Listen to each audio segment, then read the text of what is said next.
नमस्कार, मैं हूं अमित पालित। योगी आदित्यनाथ के दोबारा मुख्यमंत्री बनने के बाद उत्तर प्रदेश के मदरसों की तस्वीर अब बदल गई है। मदरसों में अब दुआ के साथ साथ छात्र और टीचर राष्ट्रगान भी गाते हैं। उत्तर प्रदेश मदरसा शिक्षा परिषद ने कुछ दिन पहले प्रदेश के मदरसों में राष्ट्रगान अनिवार्य करने का फरमान जारी किया और इस फरमान के बाद मदरसों में अब रोज राष्ट्रगान होने लगा है। लखनऊ से गाजियाबाद तक और मेरठ से बनारस तक मदरसों में राष्ट्रगान हो रहा है। रोज पहले दुआ मांगी जाती है, फिर राष्ट्रगान भी गाया जाता है। राष्ट्रगान के आदेश का मदरसा के संचालक पालन करने लगे हैं। उनका कहना है कि मदरसे में राष्ट्रगान पहले भी होता था। अब आपको गाजियाबाद के इंदिरापुरम के एक मदरसे की तस्वीर दिखाते हैं। आज सुबह क्लास शुरू होने से पहले छात्रों ने राष्ट्रगान गाया।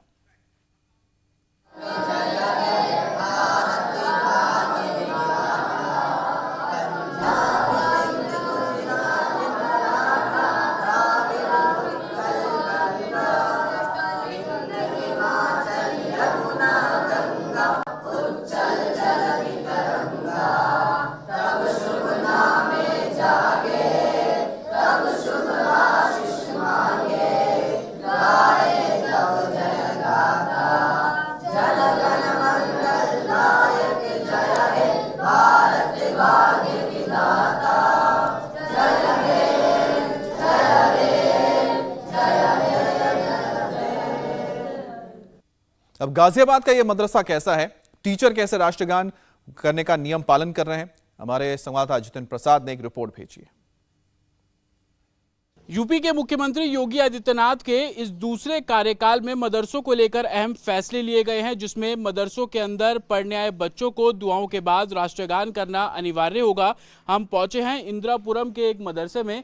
आप देख सकते हैं कि मदरसे के बाहर अभी हालांकि कंस्ट्रक्शन का काम चल रहा है, लेकिन तकनीकी रूप पे ये मदरसा जो है वो काफ़ी विकसित किया गया है। इस मदरसे का नाम जामिया कुलफाए राशिदीन ये मदरसा है, जो कि इंदिरापुरम में है। और अंदर आपको क्लासरूम की भी तस्वीरें दिखाएंगे और दिखाएंगे किस तरीके से मदरसों में पढ़ाई को लेकर जो बदलाव बीते कुछ दिनों में देखे गए हैं। जब हम सुबह यहाँ पर पहुँचे थे तो सभी बच्चे, ये सबसे बड़ा जो हॉल है इस मदरसे का, यहाँ पर इकट्ठे हुए, दुआएं यहाँ पर पढ़ी गई और दुआएं पढ़ने के बाद जो राष्ट्रगान है वो इस हॉल में इन सभी बच्चों द्वारा किया गया है। हालांकि अभी जब हम यहाँ पर पहुंचे हैं तो उर्दू की जो क्लास है वो यहाँ पर की जा रही है और तकरीबन 2 दर्जन से भी ज़्यादा बच्चे यहाँ पर अभी मौजूद हैं पढ़ने के लिए। हालांकि इस मदरसे की बात करें इंदिरापुरम के, तो यहाँ पर 50 के आसपास बच्चे जो दूसरे राज्यों से भी आते हैं, यहीं पे रहते हैं, यहीं पे पढ़ते हैं और आगे की तालीम लेते हैं। हमारे साथ इस मदरसे के शिक्षक मौजूद हैं, उनसे हम जानेंगे।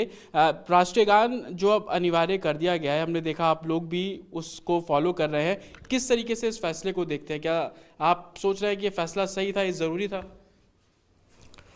मेरे ख्याल से ठीक फैसला सही है जी। हम लोग करवाते हैं मदरसे में, जो बच्चे मतलब के सारी तालीम हासिल करते हैं, उर्दू है, हिंदी, इंग्लिश है, कुरान शरीफ है, सब पढ़ाते हैं बच्चों दुआ के साथ। ये भी मतलब के करवाते हैं। कितने बच्चे हैं आपके मदरसे में और कहाँ से आते हैं यहाँ पर पढ़ने के लिए? हमारे मदरसे में 185 बच्चे हैं। कुछ बच्चे महल्ले के आसपास के हैं, आसपास जुगियाँ हैं, जो मतलब के जो तालीम का इंतज़ाम नहीं है तो वहाँ से बच्चे पढ़ने आते हैं। कुछ बच्चे हमारे बाहर के हैं, जो और दूसरे राज्यों से बच्चे यहाँ पर, यहीं उनका रहना सहना खाना पीना सब मदरसे में, तो उनको तालीम सब मदरसे की तरफ फ्री है। क्या नाम है आपका? हाफिज़ मोहम्मद सरवर। आप यहाँ पे क्या सब्जेक्ट पढ़ाते हैं? हम यहाँ पे कंप्यूटर कोर्स कराते हैं। कंप्यूटर, तो कंप्यूटर लैब यहाँ पर बनाई है आप लोगों ने? जी। कितने कंप्यूटर्स लगाए हैं, कितने बच्चों को कंप्यूटर की तालीम दे रहे हैं? 3 कंप्यूटर से लगाया गया है। बाकी क्या कहते हैं कि काफ़ी जो हिफत से फारिग है, जो यहाँ से फारिग होने वाले हैं, उन्हें कंप्यूटर कोर्स सिखाते हैं। तो अभी कितने बच्चे हैं जो ये तालीम ले रहे हैं कंप्यूटर की? तकरीबन 10-12 बच्चे हैं।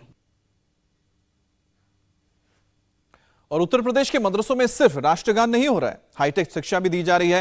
जितेंद्र शर्मा की एक और रिपोर्ट। तो आप देखेंगे कि ये जो मदरसा है वो अलग अलग फ्लोर्स पे है, अलग अलग फ्लोर्स पे क्लासेस यहाँ पर बनी हुई है। और इस मदरसे की पहली मंजिल पर कंप्यूटर की जो लैब है वो यहाँ पर बनाई हुई है और आपको हम उस लैब में भी लेकर जाएंगे और दिखाएंगे कि किस तरीके से मदरसों को अपग्रेड करने की कोशिश है वो तकनीकी तौर पर हो या टीचर्स को लेकर हो, क्योंकि जिस तरीके से योगी आदित्यनाथ ने जो फैसला लिया, यूपी के सीएम ने जो फैसला लिया मदरसों को अपग्रेड करने का, तालीम को अपग्रेड करने का, उसी को देखते हुए तमाम मदरसों में जो सुविधाएं हैं वो की जा रही है। और आप ये देखेंगे प्रॉपर यहाँ पर कंप्यूटर सेंटर लिखा हुआ है और इसी कंप्यूटर सेंटर्स में जो बच्चे हैं वो कंप्यूटर्स की जो तालीम है वो यहाँ पर ले रहे हैं। अंदर आपको कंप्यूटर सेंटर में ले जाएंगे और आप देखेंगे यहाँ पर सिस्टम्स लगाए गए हैं, लैपटॉप भी लगाए गए हैं और जो दूसरे सिस्टम्स हैं वो भी यहाँ पर लगाए गए हैं और कंप्यूटर की तालीम इन बच्चों को यहाँ पर दी जा रही है। कंप्यूटर के जो टीचर हैं उन्हीं से ही हम यहाँ पर बात करेंगे। कितने समय से यहाँ पर चल रहा है ये कंप्यूटर, आपने कब लगवाए थे? तकरीबन 2 साल हो गए जी। 2 साल से यहाँ पे कंप्यूटर कोर्स चलाया जा रहा है और काफ़ी बच्चे यहाँ से फारिग होकर गए हैं, कंप्यूटर कोर्स की क्लासेस भी करी जी। तो हम बच्चों से यहाँ पे बात करेंगे। आपको समझ आ रहा है यहाँ पे जो आप पढ़ रहे हैं, लग रहा है कि ज़रूरी है आगे जीवन में? जी आगे ज़रूरी है, पढ़ लिख के कुछ बनना है हम लोग को। तो यहाँ पर आप बेसिक्स क्या आप कितना समझ पाए हैं, कितना समझे अभी कंप्यूटर के बारे में? बेसिक्स अभी हम टेपिंग करना सीखे हैं, कलर करना सीखे हैं, डिजाइन करना सीखे हैं जी। तो बेसिक कंप्यूटर आप चलाना सीख गए हैं, कलर करना सीख गए हैं, टाइपिंग करना सीख रहे हैं जी। आपको लगता है कि जरूरी है ये आने वाले जीवन में कंप्यूटर को सीखना भी? जी ये सब ज़रूरी है और हम आगे चल के हम लोग को यही काम देगा। क्या नाम है, बिना इल्म के हम लोग को कुछ नहीं है। तो आपने स्टूडेंट्स की भी बात सुनी, आप लोगों को लग रहा था क्योंकि 2 साल से आप लोग इस तरीके से लैब चला रहे हैं कि ज़रूरी है तकनीकी तौर पर भी बच्चों को शिक्षित करना, इसलिए इस तरीके से लैब बनाई गई है यहाँ पे? जी, हमें ज़रूरी तो दोनों तालीम है और जब तक दोनों तालीम नहीं होगी तो हम अपने मुल्क को जो है सही जो है पहचान नहीं पाएंगे। यहाँ पर उर्दू की तालीम दी जा रही है, कुरान शरीफ की तालीम दी जा रही है, तो इंग्लिश की भी तालीम दी जा रही है। कंप्यूटर सेंटर हमने आपको दिखाया कि कंप्यूटर की तालीम भी यहाँ पर बच्चों को दी जा रही है। इंडिया टीवी हर वक्त हर जगह डाउनलोड करने के लिए सर्च करें India TV news Google play store या ऐप स्टोर पर।